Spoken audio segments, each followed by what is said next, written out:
Mbak kok di depan ada pocong ya 3 berjejer gitu katanya. Merinding. Itu memang ada kain kafan yang berisi tanah, jarum. Nah, pas lagi minum itu gelasnya tiba-tiba itu kebalang jauh banget, jadi kayak ada yang nampel gitu.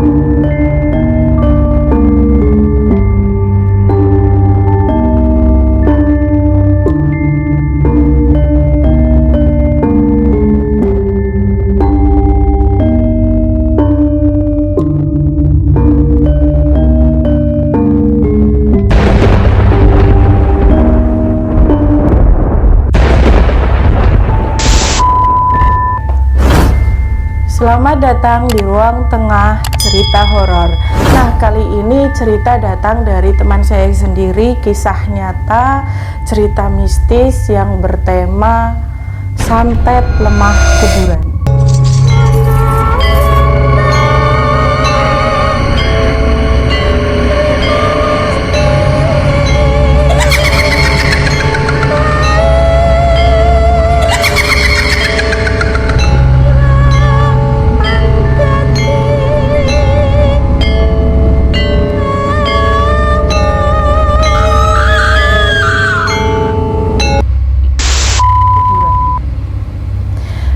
Mungkin dari teman-teman kreasivers semuanya, dari kalian pernah mendengar atau mungkin punya pengalaman pribadi tentang santet, pelet, ataupun sejenisnya. Itu memang sebenarnya di kalangan kita itu benar-benar ada dan benar-benar terjadi.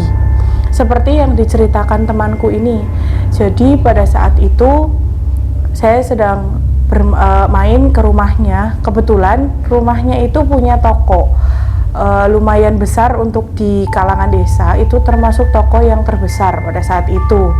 Nah, pas kesana itu saya sebenarnya rada bingung, kenapa kok toko sebesar ini terus banyak pilihan dan nggak ada saingannya, tapi kok sepi gitu kan.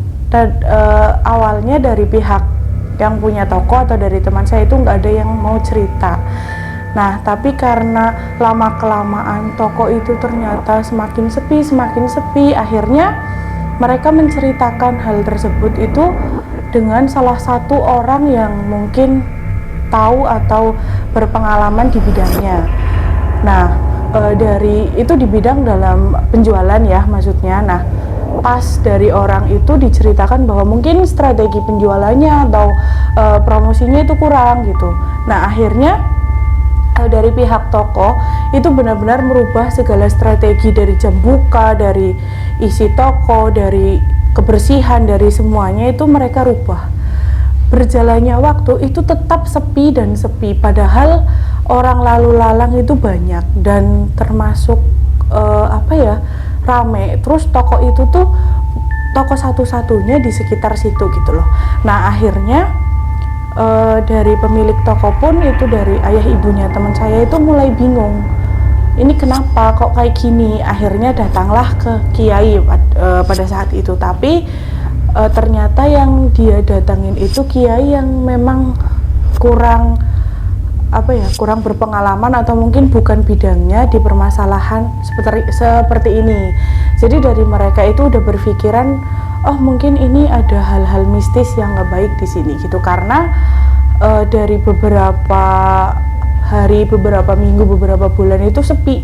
Yang biasanya tokonya itu omset bisa lebih dari 500.000 per hari, itu cuma dapat 2 sampai 5.000 sehari. Itu menurut mereka udah terlalu parah sih gitu kan. Akhirnya pas ketemu dengan orang pintar yang pada saat itu mereka percaya bahwa ini kayaknya bisa bantuin kita gitu. Nah, orang pintar itu bilang, oh nggak apa-apa, ini nggak apa-apa, tokonya mah nggak apa-apa, nggak ada apa-apa, bersih, nggak ada gangguan apapun. Ini memang mungkin dari orang-orangnya itu tidak tidak mau beli, atau mungkin emang sedang sepi, karena biasanya kan orang berjualan itu ada ramenya, ada sepinya gitu. Nah, akhirnya dari pihak keluarga teman saya itu, oh ya udah pulanglah lagi kan. pulang terus berjalannya waktu kok tetap sepi. Nah, suatu ketika ada anak kecil, anaknya pak gedenya temanku itu datang ke rumahnya temanku tuh. Nah, terus dia itu bilang, manggil ke ibunya temanku itu, "Mbah," katanya. Mbah, di depan kok ada pocong ya gitu." Nah, kaget itu, ke rumahnya padahal jam 5 sore, itu belum malam kan. Itu datang, "Mbah, kok di depan ada pocong ya, 3 berjejer," gitu katanya. Merinding.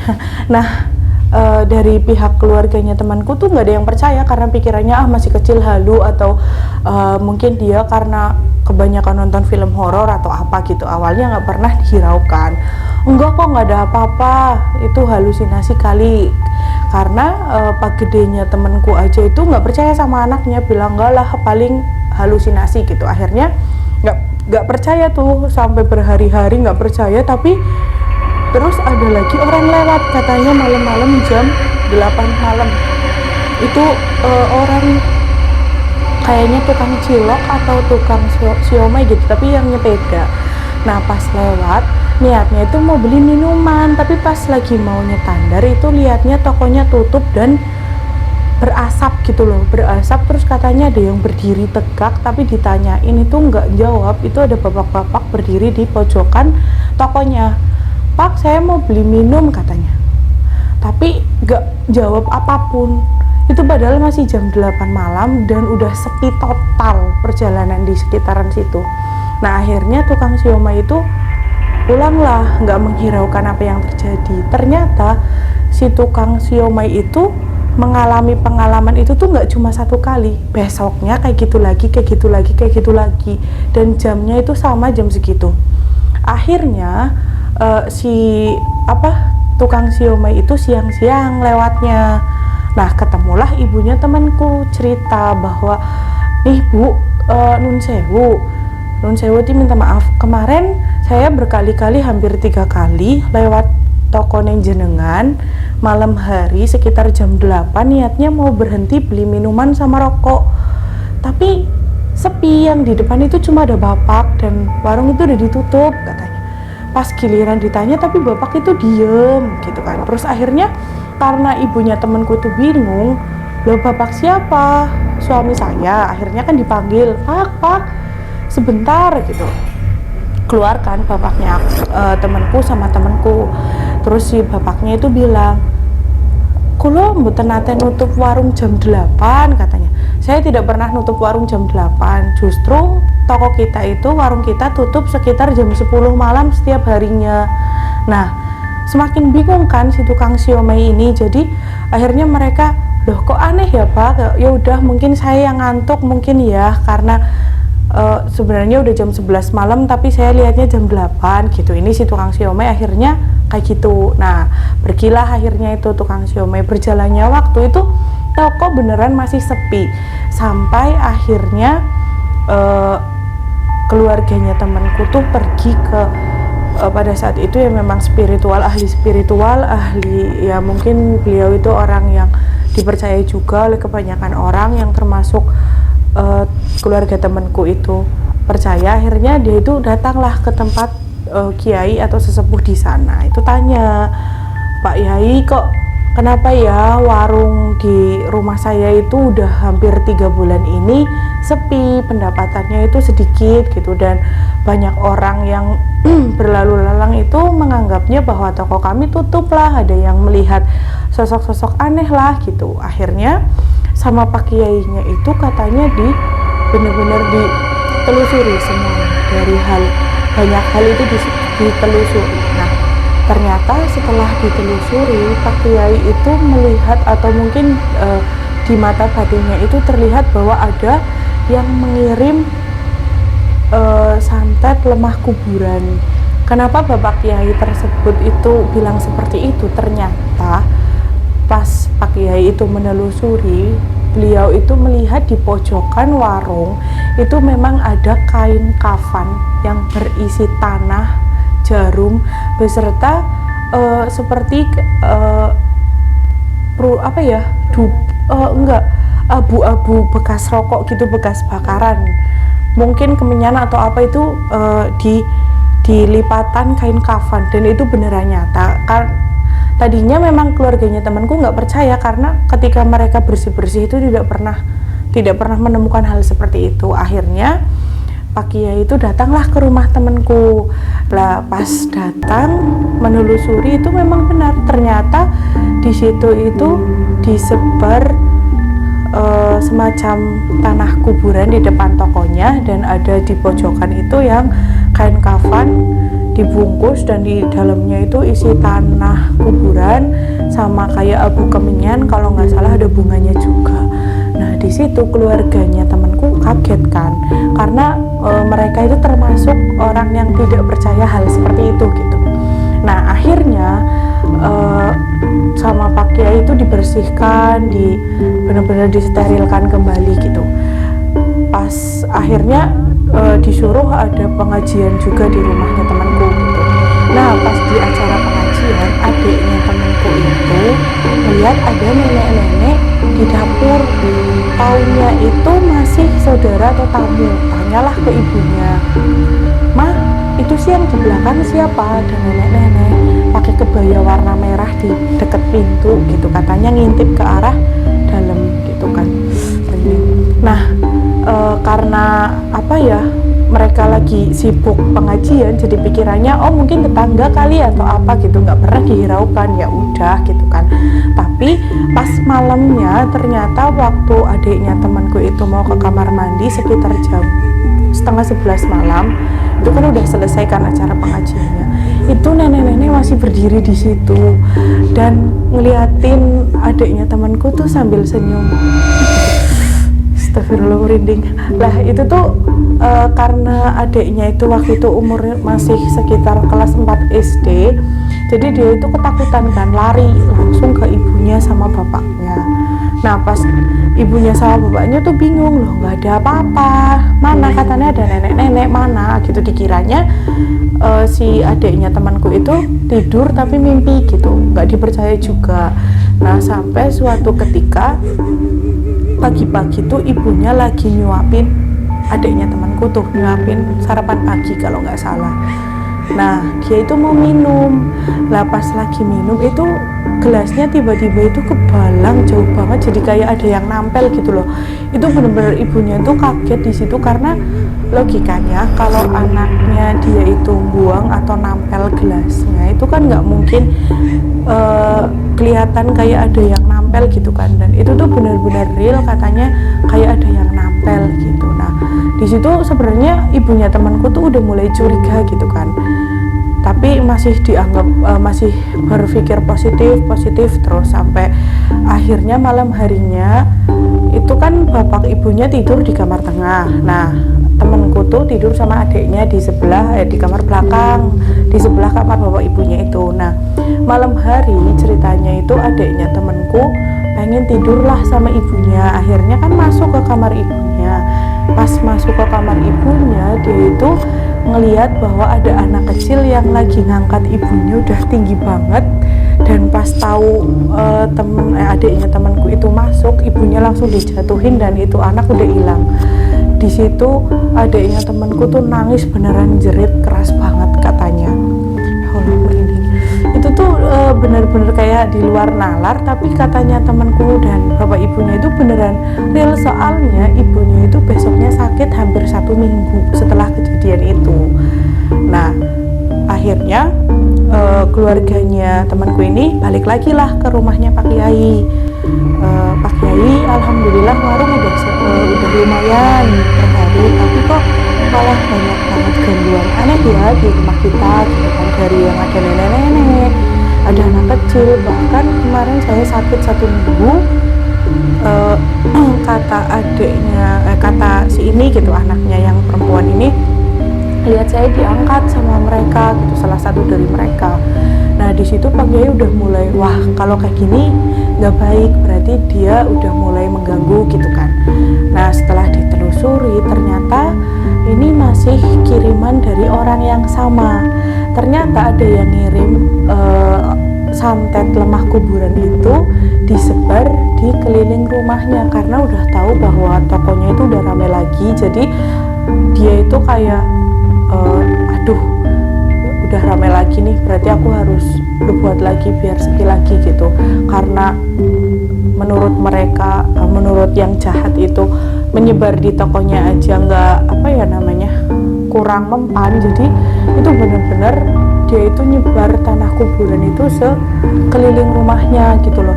Nah di situ bapak ibunya temanku tuh benar-benar shock gitu kan, karena mereka rasa loh kayaknya aku nggak pernah punya salah ke siapa-siapa gitu. Dari mereka pun ngerasain bahwa selama ini hidup rukun sama tetangganya, sama saudaranya gitu, tapi kenapa ada seperti ini gitu. Nah terus Pak Kiai itu bilang ke keluarganya temanku bahwa sebenarnya kalau misalnya ada yang musik kehidupannya mereka, entah itu santet, entah itu pelet, entah itu apa, nggak bakal mempan kalau misalnya mereka itu tetap pada pendiriannya gitu. Maksudnya pendiriannya mungkin lebih berdoa kepada Allah, nggak boleh sirik, terus tetap rajin sodako, suka bersedekah sana sini gitu. Padahal dari keluarganya temanku pun itu udah melakukan hal itu, dan ternyata setiap harinya tetap masih digangguin. Sampai pernah yang fatal banget itu waktu adiknya adalah anaknya kakaknya temanku lah, itu baru lahiran, dia itu ditaruh di kamar depan ceritanya. Nah masa tiba-tiba pas ditinggal sebentar ke kamar mandi, kan itu habis maghrib kalau nggak salah, pas masuk ke kamar itu aduh merinding. Jadi si bayi itu posisinya rambutnya udah kegunting mohak sebelah kiri kalau nggak salah, dan itu sebelah kepalanya itu ada gunting di situ. Ya masa bayi umur 3 bulan udah bisa gunting rambut sendiri, kan di logika nggak masuk kan. Dan itu guntingannya bener-bener rapih banget, dan di situ tuh udah bener-bener bikin satu rumah itu kayak takut, kewalahan, ataupun merasa aduh ini kenapa sih gitu. Nah akhirnya tanya lagi ke Pak Kiai akhirnya datang lagi ke rumah, dan memang dari keluarga ada yang memang syirik, nggak suka sama keluarganya temanku, itu tetap dilakukan selagi keluarganya temanku itu masih merasa bahagia, masih merasa di atas, atau masih merasa tokonya rame, itu tetap dari mereka itu akan melakukan banyak hal. Apalagi dari keluarganya temanku itu mereka nggak punya tameng istilahnya ya, atau nggak punya pagar sendiri, atau mereka memang karena mungkin kurang percaya hal seperti itu, jadi mereka ya hanya menamengi hal wajar gitu loh, nggak yang benar-benar menjaga seisi rumah dan orang-orangnya gitu. Nah pada saat itu akhirnya dari keluarganya temanku tuh benar-benar mulai dari nol, yang ibadahnya dirajinin, terus menerima dengan ikhlas segala-galanya yang terjadi, sampai pada akhirnya dia mendapat kabar bahwa ada seseorang yang mereka kenal itu meninggal secara mengenaskan. Nah sebenarnya mereka nggak mau berpikir yang gimana-gimana, tapi ternyata 2 hari setelah mereka itu ada satu orang yang meninggal itu, warungnya jadi rame, rumahnya udah nggak pernah ada kejadian apapun, dan mereka sampai hari ini pun udah merasa bahagia, hidup nyaman, hidup tentram tanpa gangguan apapun gitu. Jadi mereka takutnya orang yang mereka kenal itulah yang selama ini sudah mengganggu keluarganya temanku itu selama ini gitu. Tapi karena mungkin dari seperti yang Pak Kiai bilang bahwa keluarganya temanku ini selalu menerima ikhlas apapun yang terjadi, apapun yang mereka lakukan, apapun yang membuat keluarga ini menjadi takut, gelisah, atau merasa direndahkan atau apa, itu mereka tetap sabar menghadapinya, tetap dalam pendiriannya, tetap beriman kepada Allah, tetap memohon kepada Allah, tidak malah jadi menyeleweng juga, datang ke dukun atau membalas dendam dari perbuatan santet lemah kuburan itu. Alhamdulillah dari keluarga temanku tuh nggak seperti itu. Jadi mungkin berakhirnya ya keluarganya temanku ini sekarang udah jadi lebih bahagia, udah lebih nyaman, rumahnya pun lebih aman, warungnya juga udah lebih rame gitu. Jadi kalau kesimpulannya yang saya dapat itu mungkin dari setiap santet ataupun pelet ataupun apapun itu macamnya, itu semuanya itu buruk. Nggak ada yang namanya santet, pelet itu baik, semuanya pasti buruk.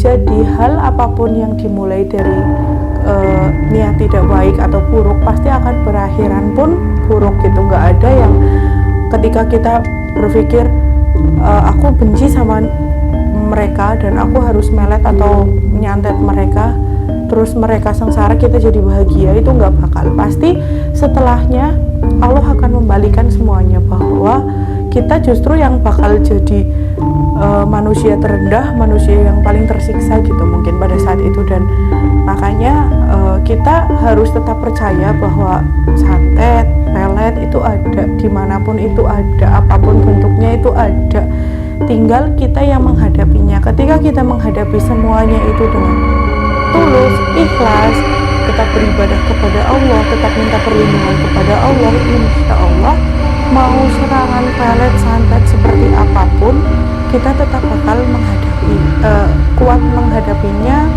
terus bisa juga melewati semua itu dengan mudah gitu loh.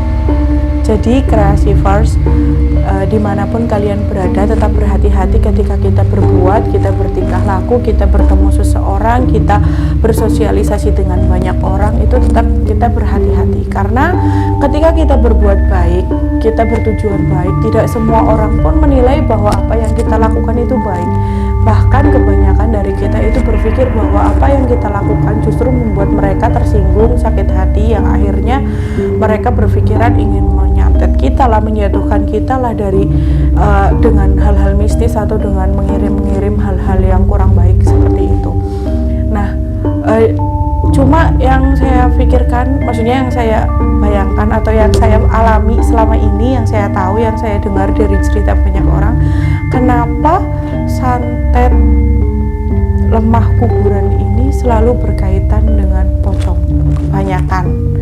Kenapa? Padahal kalau tanah kuburan itu justru menurut saya malah kadang lebih ke hantu yang lain gitu ya. Tapi ternyata dari beberapa cerita yang saya temui atau yang saya dapat, pasti tanda-tanda dari lemah kuburan itu kebanyakan pocong.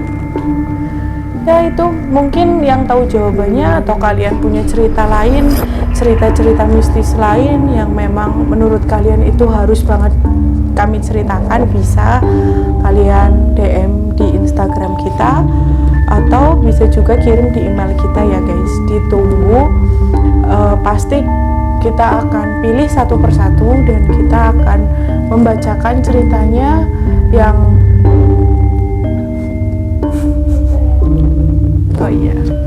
ulangilah. Pasti kita akan membacakan satu persatu cerita dari kalian yang sudah mengirimkan. Jadi nggak usah khawatir kalau cerita yang kalian kirimkan itu nggak bakal kita up. Insya Allah kita bakal up, tapi tetap menunggu giliran gitu ya guys. Terima kasih, tetap stay tune, jangan lupa subscribe, like, and share ke semuanya. See you, assalamualaikum.